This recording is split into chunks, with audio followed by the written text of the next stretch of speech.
Okay, we're here back at the boat, and we're going to cover some of the stuff we've done so far since the last time we were able to record. We'll try to keep more up to date and get you some live shots of when we're doing the work. One thing you may notice that's new is these tarps that we've set up here. We got several of them, and we use them as a dust screen. Because when we do work, we want to keep the dust down here where we can sweep it up instead of on other people's vehicles. I don't want to have to wash anybody else's cars. Of course, being it's a pirate in this boat, we had to have a pirate flag. Here's more of these dust curtains. Come back around here. Here's the prop again. Now I hit it with some WD-40, but we are going to have to get a prop puller. I'm going to have to get something that works like a prop puller that gets behind these blades, and it's like a clamp that screws on here to pull it out, because you just can't just grab this thing and pull it out. So we're eventually going to have to do that. Go around here. Got rid of the last of the barnacles. Something interesting popped up. We were doing some grinding to remove the old gel coat and the paint. The paint's on the outside, it has the colored stuff. The gel coat's the white stuff. And we got to this pattern here up here. Now this pattern is caused by the original fiberglass. Notice it looks like little dots or squares, right? That is a very heavy weave fiberglass. But there was also some other fiberglass with a tighter weave just down below it. And it had a few loose spots. One was right here. And I was going to kind of grind away to see how big the loose fiberglass was, and you can see the result. Whoever had laid down this fiberglass right here didn't do a very good job, or something else happened, and it didn't adhere.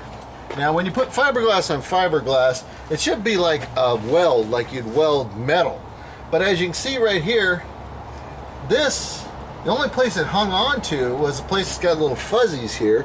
It hung on here and here, but didn't even hang on at all here.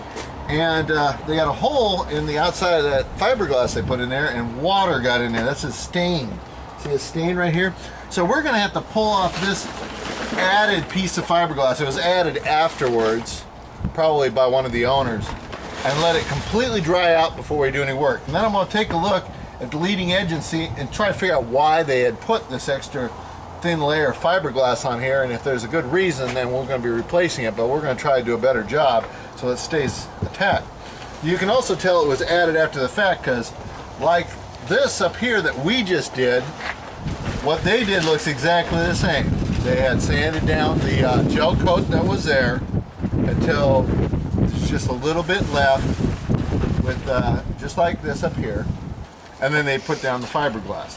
Now we're going to be taking off a lot more of this gel coat, and it's kind of disheartening that we got to scrape away, but on the good side, that's a lot less grinding that we'll have to do a gel coat. We just have to strip this old fiberglass off. We got to about here, and we're going to keep on going. You can see that's loose all the way throughout there. Also, I wanted to bring up, we had some we have a through-hole fitting down here, and you can see where it's bronze, so we'll be cleaning those out too.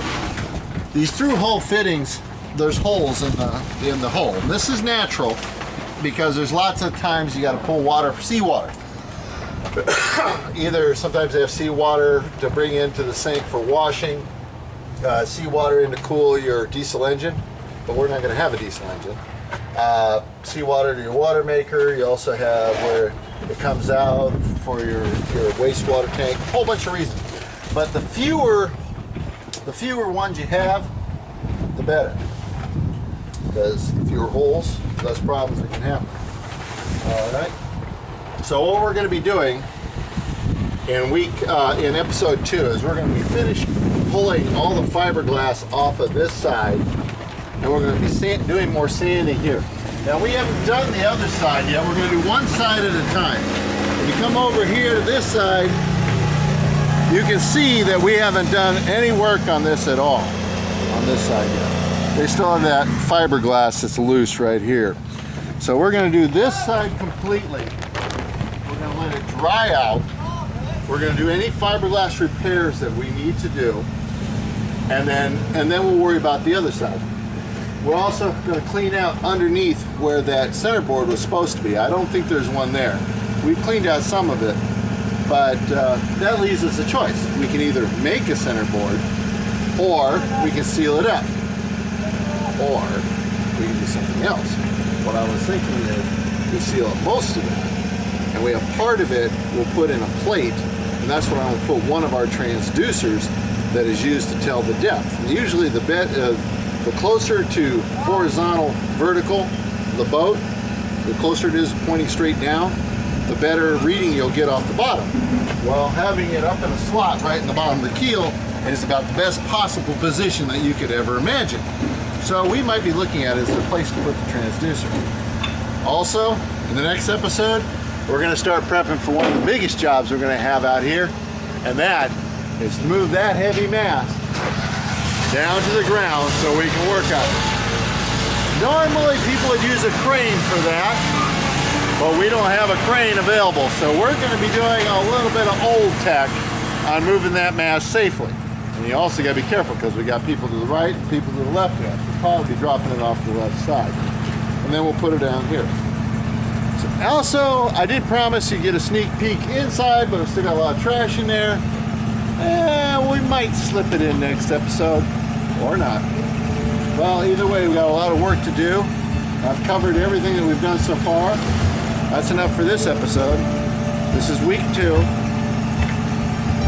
A little bit later, we'll be starting episode 2, and we'll keep on doing it at that rate as we get done.